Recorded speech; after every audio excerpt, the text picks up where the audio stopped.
बिस्मिल्लाहिर्रहमानिर्रहीम। Gateway to physics में हम नाइन्थ क्लास की फ़िज़िक्स को डिस्कस कर रहे हैं और इसमें हम जिस चैप्टर में गुफ्तगू कर रहे हैं वो है टर्निंग इफ़ेक्ट ऑफ फोर्सेस। पिछले लेक्चर में हमने फोर्स को वेक्टर की टर्म में देखा। अगरचे कि हमारे पास वेक्टर की और भी एग्जांपल्स हैं, लेकिन हमने स्पेसिफ़िकली चूँकि अपने आप को फोर्स तक महदूद रखा।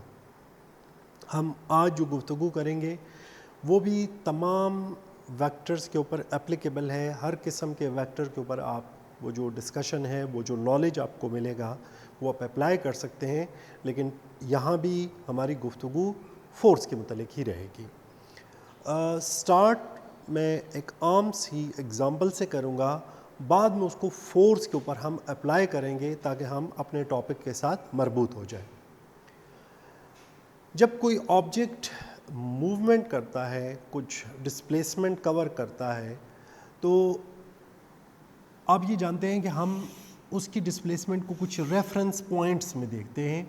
यहाँ पे हम रेफरेंस ले लेते हैं एक्स एक्सिस को और वाई एक्सिस को।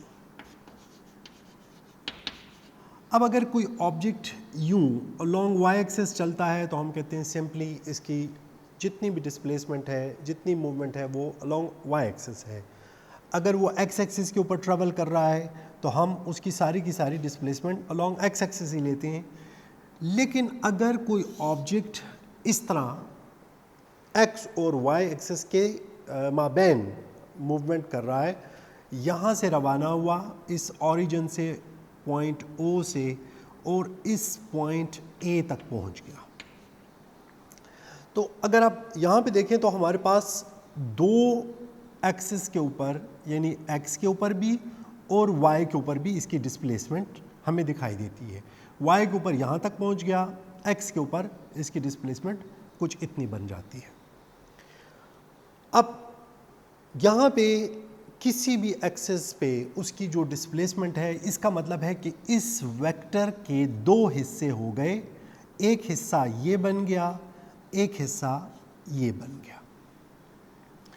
इस हिस्से का नाम है x component of this vector, इस हिस्से का नाम है y component of this vector.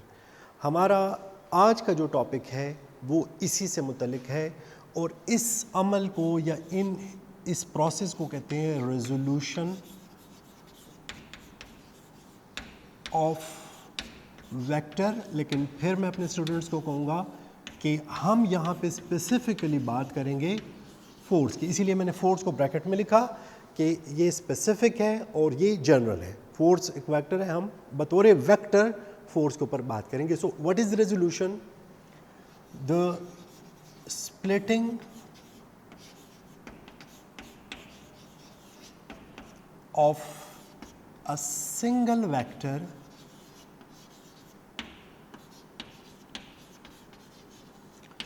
in two or more than two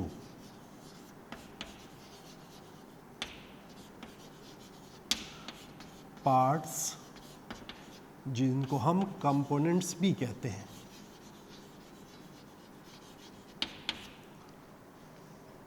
is called resolution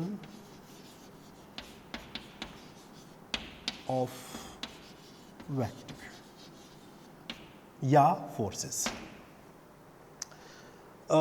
हम दो से ज़्यादा हज़ारों हिस्से, आप जितने हिस्से चाहें, ये जो वेक्टर, मैं इस वेक्टर को S कह देता हूँ, इस S वेक्टर के आप जितने हिस्से चाहें बना सकते हैं। जो x एक्सिस के साथ होगा इसको हम एस एक्स कहेंगे, जो अलोंग y एक्सिस होगा इसको हम एस वाई कहेंगे, यानी y कंपोनेंट ऑफ s और x कंपोनेंट ऑफ s। इसके अलावा आप बहुत सारे हिस्से बना सकते हैं। ये याद रखिएगा, those components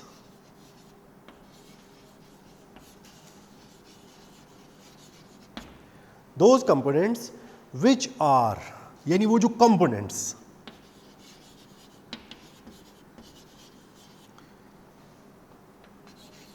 perpendicular to each other, यानी है तो कंपोनेंट्स, आपस में 90 का एंगल बना रहे हैं। जैसे कि अगर आप देखें कि ये कंपोनेंट और ये कंपोनेंट, ये देखिए ये आपस में, इसके साथ नहीं, आपस में ये जो कंपोनेंट्स हैं वो 90 का एंगल बना रहे हैं। उन दोनों component, those components which are perpendicular to each other are called rectangular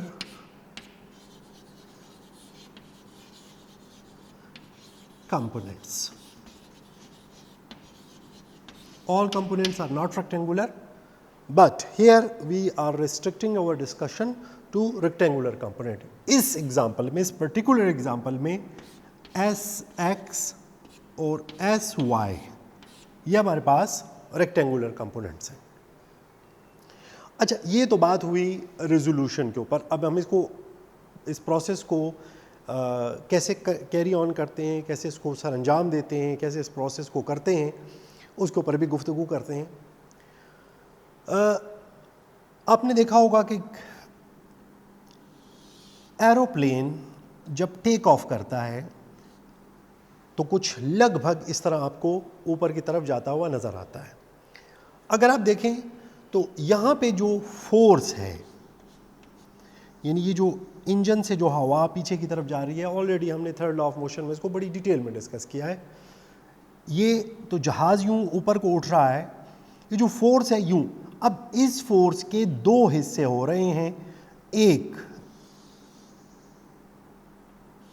अगर मैं फोर्स को ऊपर अपवर्ड ही ले लूँ, उसको जो पुश मिल रही है, यानी वो पीछे की तरफ एक्शन करता है, उसको इन रिएक्शन, तो ये हमारे पास एक फोर्स हो जाती है। इस फोर्स के दो हिस्से कंपोनेंट हो रहे हैं, एक यूं बन रहा है आगे को और एक ऊपर को।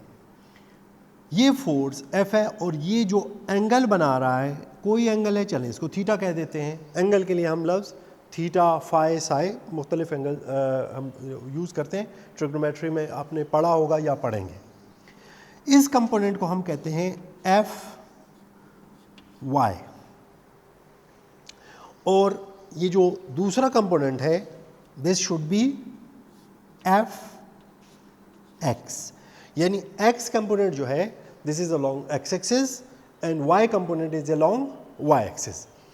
अब मुझे ये मालूम है कि लेट सपोज ये 1,00,000 न्यूटन फोर्स है, जो कोई जहाज़ है, कोई जंबो है, कोई एरोप्लेन है, कोई रॉकेट है, जो भी चीज़ है कुछ, वो 1,00,000 न्यूटन फोर्स लगा के ऊपर को उठ रहा है। अब ये कंपोनेंट कितना है और ये कंपोनेंट कितना है, हम एज्यूम करते हैं कि ये जो जहाज़ टेक ऑफ कर रहा है ये 30 डिग्री के एंगल के साथ कर रहा है। मैं ये वैल्यूज़ इसलिए ले रहा हूँ कि हमारे स्टूडेंट को थोड़ा सा चीज़ क्लियर हो जाए। अगर मैं सबको ही एफ़ वगैरह लूँगा तो वो सोचेंगे कि ये भी तो अननोन है। नहीं, ये हमें मालूम है, this is known to us. हम ये मालूम करना चाहते हैं कि उसका वाई कंपोनेंट कितना होगा, उसका एक्स कंपोनेंट कितना होगा। यानी जब ये जहाज़ यूं अपवर्ड टेक ऑफ कर रहा है, ये ऊपर को उठ रहा है, तो इसका इंजन जो फोर्स प्रोड्यूस कर रहा है, जो इसको पुश मिल रहा है, उस पुश में कितना हिस्सा इसको ऊपर उठने के लिए इस्तेमाल हो रहा है और कितना हिस्सा इसको आगे जाने के लिए इस्तेमाल हो रहा है। अब ये हमारा ऑब्जेक्टिव है, दिस इज़ द प्रोसेस। यानी इससे हम जो ये दो चीज़ें बनाएंगे, दो वेक्टर्स निकालेंगे, this process is called resolution of vector, and these two vectors are called rectangular components of vector. How do we do this? अच्छा, यहाँ पे मैं आपको एक बात और भी बताता चलूँ कि ये आपकी बुक में ये topic as a single topic discuss हुआ है, रेजोल्यूशन ऑफ वेक्टर और इससे इसका एडिशन ऑफ वेक्टर। आज के लेक्चर में हम एडिशन ऑफ वेक्टर पे बात नहीं करेंगे, रेक्टेंगुलर कंपोनेंट की, वो इंशाल्लाह हमारे नेक्स्ट लेक्चर में होगा। लेकिन हम इस लेक्चर को एक्सक्लूसिवली रेजोल्यूशन तक महदूद रखना चाहते हैं। अब हमारे पास how do we perform this operation, ये रेजोल्यूशन का जो प्रोसेस है हम इसको कैसे करते हैं, उसको प्रोसेस को कैरी आउट करने से पहले थोड़ा सा हमें ट्रिग्नोमेट्री की कुछ बेसिक नॉलेज चाहिए। हमारे पास एक राइट एंगल ट्रायंगल में, this is a right angle triangle, right angle triangle में एक एंगल 90 का होना चाहिए, दूसरे दो एंगल किसी भी वैल्यू के हो सकते हैं। Let's call it A, B and C. अच्छा स्टूडेंट्स, याद रखिएगा कि एंगल, जो भी आप एंगल ले रहे हैं, एंगल की जो सामने वाली साइड होती है वो परपेंडिकुलर कहलाती है। इस केस में मैं यहाँ पे एंगल ले रहा हूँ, अननोन एंगल है, कोई वेरिएबल एंगल को रिप्रेजेंट करने के लिए थीटा मैंने ले लिया। सो थीटा के सामने वाली जो साइड है, this is perpendicular. Let suppose आप कहते हैं कि जी मैं ये एंगल नहीं लेना चाहता हूँ, मैं यहाँ पे नहीं यहाँ पे लेना चाहता हूँ। सो अगर आप ये वाला एंगल ले लेंगे फिर इस साइड को हम परपेंडिकुलर कहेंगे।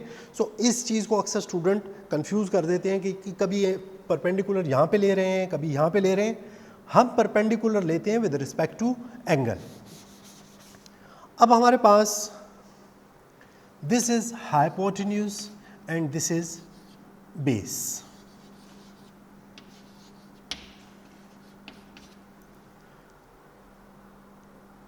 ट्रिग्नोमेट्री में अगर हमें कोई एक साइड मालूम हो, कोई भी एक साइड और एंगल मालूम हो, तो हम बकिया दो साइड्स और एक जो अननोन एंगल है उसको मालूम कर सकते हैं। उसके लिए हमारे पास तीन ट्रिग्नोमेट्रिक रेशियोज हैं, sine theta, cos theta and tangent theta. Sine theta ratio है परपेंडिकुलर ओवर हाइपोटेन्यूज का, कॉस थीटा रेशो है बेस ओवर हाइपोटेन्यूज का, और टेंजेंट थीटा रेशो है परपेंडिकुलर ओवर बेस का। ये तीन ट्रिग्नोमेट्रिक रेशोज हैं, इनके इन्वर्सेस भी हैं, लेकिन चूंकि हमारा काम नहीं है हम अपनी डिस्कशन में उनका जिक्र नहीं करेंगे। अब वो जो पिछला इमेज था वो अपने जहन में रखिए कि हमारे पास ये फोर्स है, ये इसका y कंपोनेंट है, ये इसका x कंपोनेंट है, और जबकि थीटा हमें मालूम है। अब सबसे पहले हम y कंपोनेंट को फाइंड कर लेते हैं। अब fy को हम मालूम करना चाहते हैं, तो इसके लिए हम यूज़ करेंगे जो पहली रेशो हमारे पास है sine theta p over h। अब यहाँ पे हमारे पास p क्या चीज़ है, fy, सो fy हमने लिख लिया। Hypotenuse is simply f, so sine theta is equal to fy और f। मालूम हमने ये करना है, ये जहन में रखना है। देखिए मैंने इसीलिए क्वेश्चन मार्क ऊपर लगा दिया। तो इसको यहाँ से ख़त्म करने के लिए sine theta is equal to fy over f into f, यहाँ पे दोनों साइड पे मैंने मल्टीप्लाई कर दिया, ये कैंसिल हो गया। So fy is equal to f sine theta. So हमारे पास यहाँ पे y कंपोनेंट उसका हमें मालूम हो गया। अब उसका x कंपोनेंट हम मालूम करना चाहते हैं। नेचुरली उसके लिए अब हमें cos थीटा को यूज़ करेंगे। cos theta is equal to base over hypotenuse.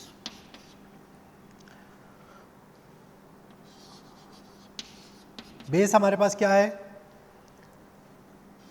fx, ये मैंने लिख दिया fx, हाइपोटेन्यूज f है, मैंने लिख दिया f, वही चीज़ f multiplied by cos theta is equal to fx over f multiplied by f, ये कैंसिल हो जाते हैं। fx is equal to f cos theta. अब डियर स्टूडेंट, हमने ये दो रिलेशन हासिल कर लिए मैंने आपको एग्जांपल दी थी कि हमारे पास 1 लाख न्यूटन 100,000 न्यूटन फोर्स है, 30 डिग्री का एंगल बना रहा है। आप इस फॉर्मूले को यूज़ करते हुए कैलकुलेट कर सकते हैं कि अलोंग एक्स एक्सिस कितनी फोर्स एक्ट कर रही है और अलोंग वाई एक्सिस कितनी फोर्स एक्ट कर रही है, और उसके ज़रिए हम क्या हासिल कर सकते हैं। All this was the process of resolution. हम अपने टॉपिक को यहाँ पे क्लोज कर रहे हैं। ये आधा टॉपिक है, आधा टॉपिक जो इसका कन्वर्स है, इसका उलट है, वो इंशाल्लाह हमारी अगली वीडियो में, अगले लेक्चर में डिस्कस होगा। Till then, best of luck.